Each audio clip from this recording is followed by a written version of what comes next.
thế giới hư ảo nhưng thật ấm áp. Anh xuất hiện khiến những băng xa đời em bỗng dần tan đi. Cuộc đời em đặt tên là muộn phiền, nên làm sao dám mơ mình may mắn được trọn vẹn cùng anh. Ta phải xanh mặc kệ nước mắt anh rơi, vì những nguyên do cả đời không dám đối diện. Chỉ còn vài gang tấc nhưng lại xa xôi, tình mình tự đôi đũa lệch đành buông trôi. Cầu mong anh sẽ sớm quên được tất cả, tìm thấy một người xứng đáng ở bên. Từ nay duyên kiếp bỏ lại phía sau, ngày và bóng tối chẳng còn khác nhau. Chẳng có nơi nào yên bình được như em bên anh. Hạt mưa bỗng hóa thành màu nỗi đau, trời như muốn khóc ngày mình mất nhau. Có bao nhiêu đôi ngôn tình, cớ sao để xa mình ta.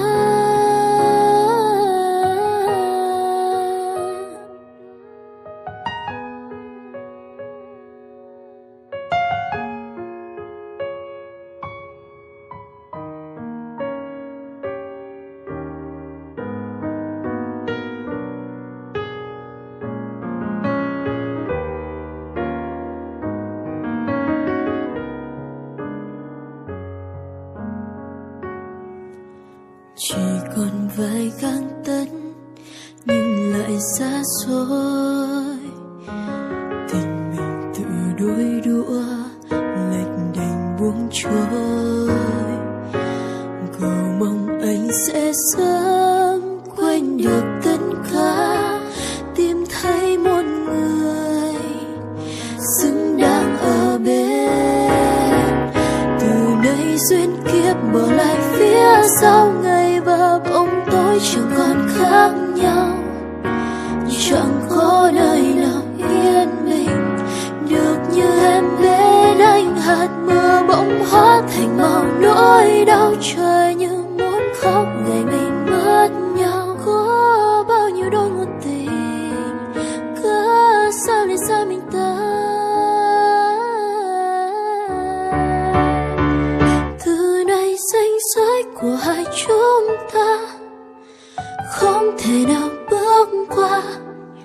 Ngọn có bên đường thôi mà, làm sao với được mấy. Từ sau câu sát từ em ai kia, chẳng cần bao lần nào bằng bao lòng.